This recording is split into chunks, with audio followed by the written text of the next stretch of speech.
রমজান মাসে একটা রোজা কত দামি। যে ব্যক্তি রোজা রাখছে সে চুপচাপ বসে থাকলেও অটোমেটিক তার তাসবিহ পড়া সওয়াব তার আমলনামায় লিখে দেওয়া হয়। সুবহানাল্লাহ। রোজাদার ব্যক্তির মুখের দুর্গন্ধ আল্লাহ পাক রব্বুল আলামিনের কাছে মিশক আম্বের থেকেও উত্তম। সুবহানাল্লাহ।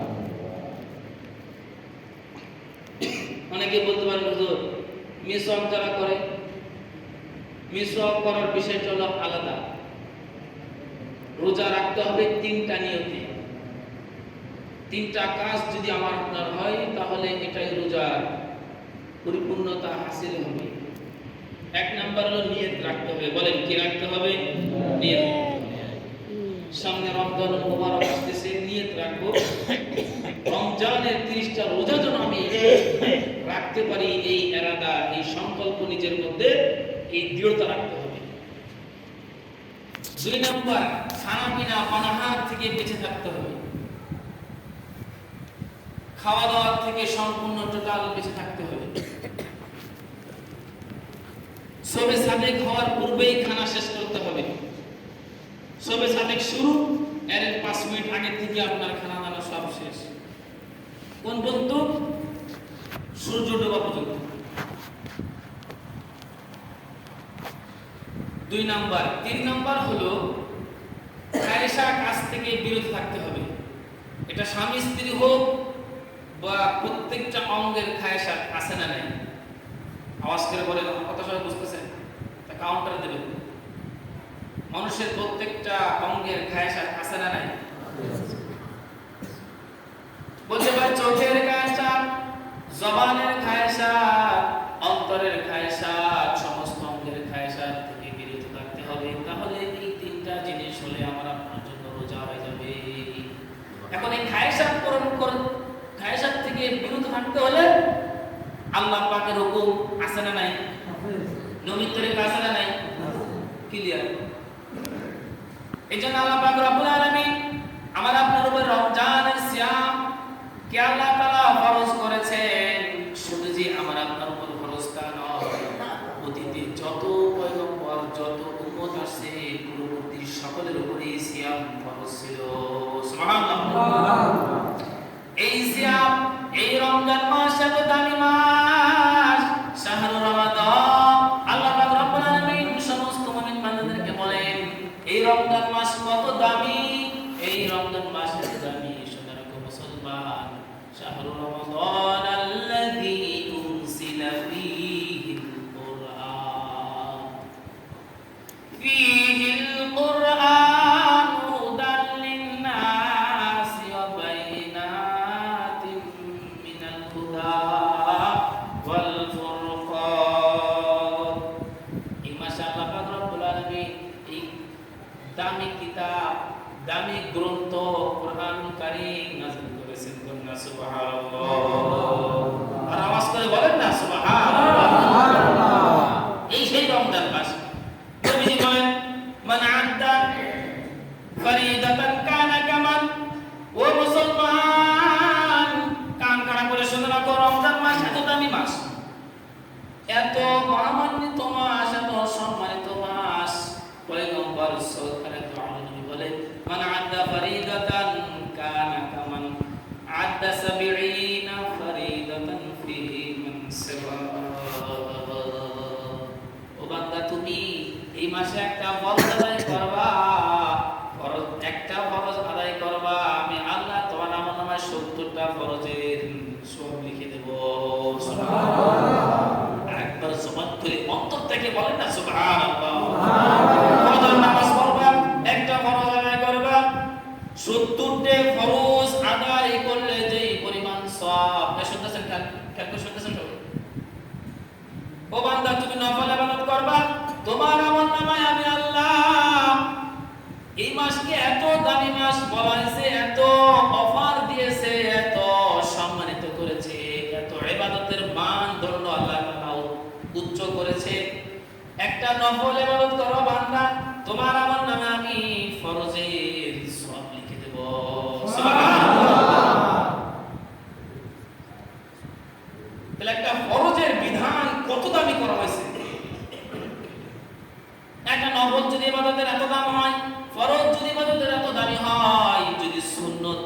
যদি আপনি প্রত্যেকটা কাজ করেন তাহলে এর দ্বিগুণ সব আছে না নাই? আছে। আরো জোরে বলেন আছে না নাই? আছে।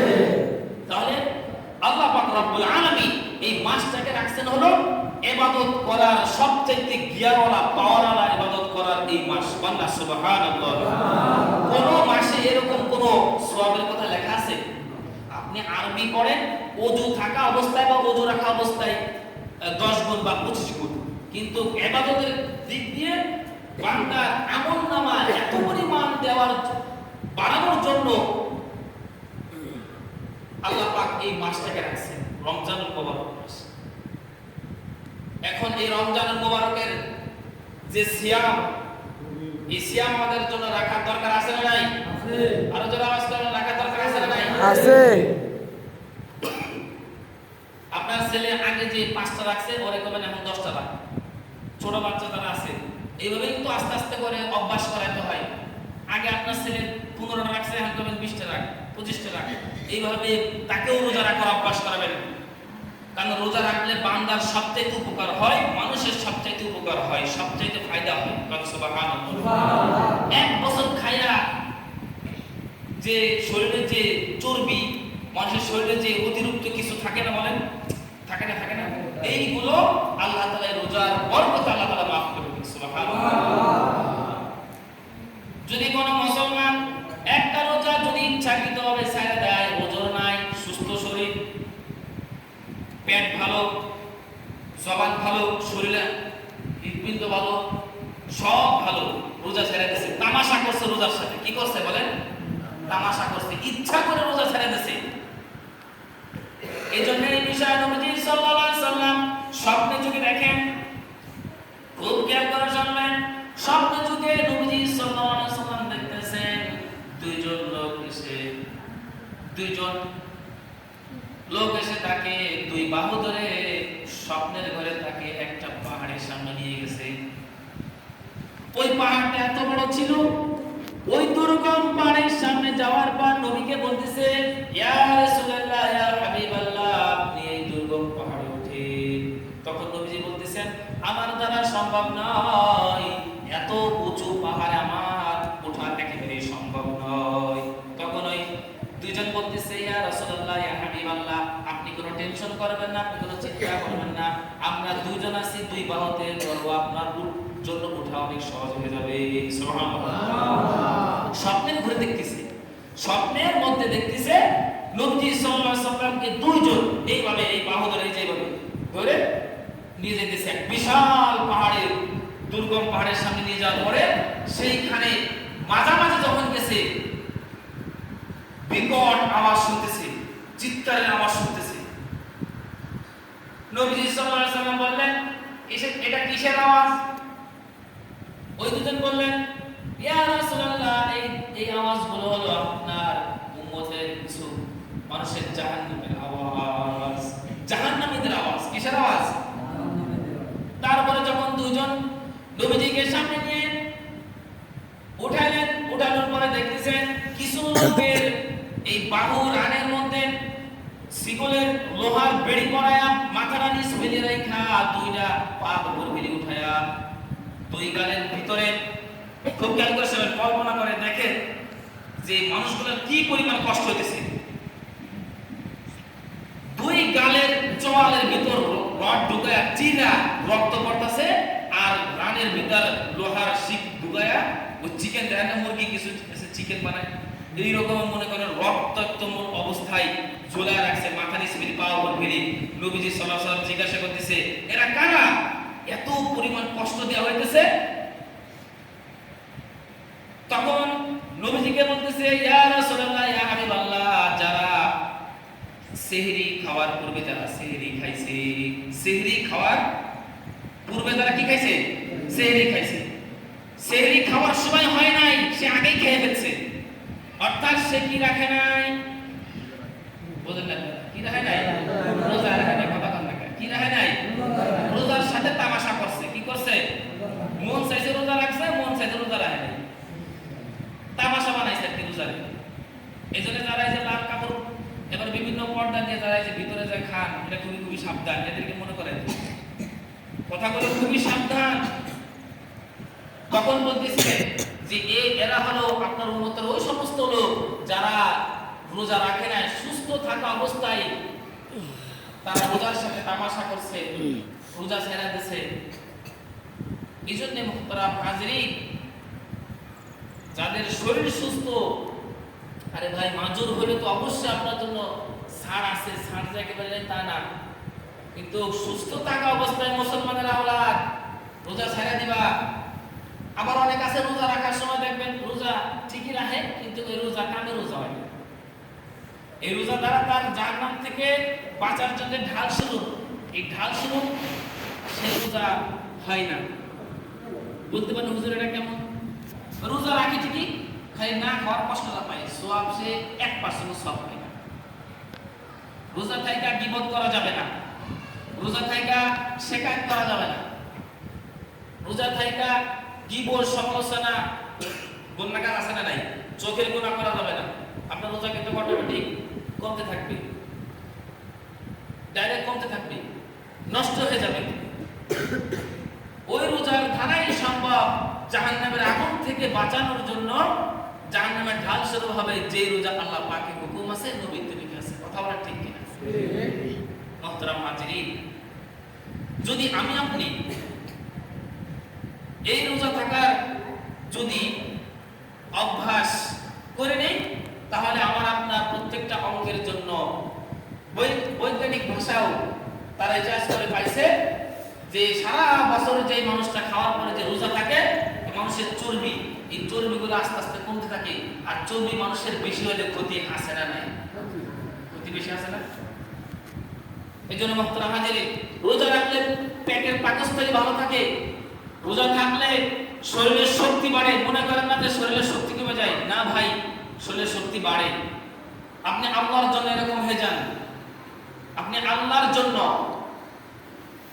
শরীরের সবটুকু বিলীন করে দেন, তাও যেন আল্লাহ পাকের হুকুম যেন আমার আপনার থেকে না শুনে। কথা বলেন ঠিক কিনা?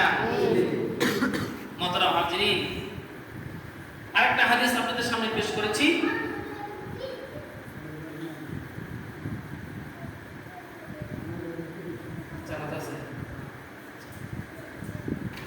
যে হাদিসটা হলো قال ابن عمر رضي الله عنه قال قال رسول الله صلى الله عليه وسلم إن الله وملائكته يصلون على المتسحرين। হযরত ইবনে ওমর রাদিয়াল্লাহু তাআলা হাদিসটা বর্ণনা করেন, নবীজি সাল্লাল্লাহু আলাইহি ওয়াসাল্লাম বলেন, সাহরি খানাওয়ালাদের উপর ফেরেশতার রহমত বর্ষণ করে। কন্যা সুবহানাল্লাহ। সাহরি খানার মধ্যে আল্লাহ তাআলা বরকত রাখছেন। কি রাখছেন? বরকত রাখছেন। সাথে আরেকটা আপনাদেরকে বলে যায়, সেটা হলো সাহারি খাওয়ার সময় চেষ্টা করবেন খেজুর খাওয়া, কারণ খেজুর কিন্তু আপনার শরীরের জন্য অনেক উপকার। এটা নবীজির সুন্নাত, নবীজি এমনটা করেছেন, সাহারি খাওয়ার সময় খেজুর খেয়েছেন। কিছু খেজুর আপনি কিনে রাখলেন, প্রত্যেকটা রোজার এই সেহরি খাওয়ার সময় আপনি একটা আমল আপনার হয়ে গেল। কি বলেন? এই জন্য কোনো ব্যক্তিকে যদি আপনি ইফতারি করান, তার জন্য বহু সওয়াব আছে না নাই? অনেক সওয়াব আছে। কেমন সওয়াব আছে? যে ব্যক্তি রোজা রাখছে, যে কজনকে খাওয়াবে, ওই রোজাদারের অটোমেটিক রোজা রাখার সব আপনার আমল নামায় উঠে যাবে। সুবহানাল্লাহ। মুহতারাম হাজিরিন, যাদের সমর্থন আছে, গত জুমা আমি কম বেশি বলছিলাম, এগুলো 100% নিয়ত রাখেন, আমি প্রথম রমজানে আমি ইফতারি করাবো, দ্বিতীয় রমজানে, তৃতীয় রমজানে, প্রত্যেকটা রমজানে যেন আপনার পক্ষ থেকে আপনি চাই করেন। আমাদের কিন্তু মসজিদের কমিটি থেকে বা মসজিদের পক্ষ থেকে এটা বলা হয় না যে কমলা লেবু দিতেই হবে, আনার দিতেই হবে, কলা দিতেই হবে, কিছু বলাই। আপনি যতটুকু সমর্থন পারেন, প্রত্যেকটা রমজানে যেন প্রত্যেকের যেন একটা অংশ যেন শরীর যেন থেকে যায়, এই নিয়তটা করা যায় না ভাই? ইনশাআল্লাহ করা যায় না ইনশাআল্লাহ? যারা পারেন না, কারণ ইনশাআল্লাহ বলেন, নেক কাজ করার পূর্বে নিয়ত করলে একটা সওয়াব বেড়ে যায়। কন্যা সুবহানাল্লাহ। আসুক করে বসে আছেন কেন? হিম্মত করেন।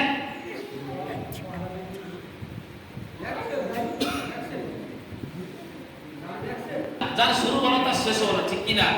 শুরুটা যেন আমার পক্ষ থেকে হয়, এরকম নিয়ত রাখবেন। তো আমি আশাবাদ সকলের কাছে, আমাদের প্রত্যেকটা রমজান এখানে ইফতারের ব্যবস্থা হয়। মুহতারাম হাজিরিন, আপনারা সকলেই আপনাদের বিবির সাথে আপনারা আলোচনা করবেন, বাসায় যে গার্ডিয়ান যে আছেন, অভিভাবক যে আছেন, তার সাথে আলোচনা করেই আপনার প্রত্যেকটা রমজানের জন্য আপনার নামটা যেন আসে। কি বলেন ভাই? এমন যেন না হয় হুজুর 87 ছাড়া আমার কোনো নাই, হুজুর ওই 85 ছাড়া হবে না, লাস্টের দিক না, এরকম করে না। সওয়াব কিন্তু একই। কেউ কাছে শুনছেন যে প্রথম রমজানে ইফতারি করার যে সওয়াব, লাস্টের দিক সেই সওয়াবটা পাওয়া যায় না, এরকম কোনো আছে? প্রথম দিকে ইফতারি করলে যে সওয়াব, লাস্টের দিকে ইফতারি করলে সেই সওয়াব। তাহলে আপনি কেন লাস্টে আর প্রথমে যান? আউয়াল রমজান ইনশাআল্লাহ। আল্লাহ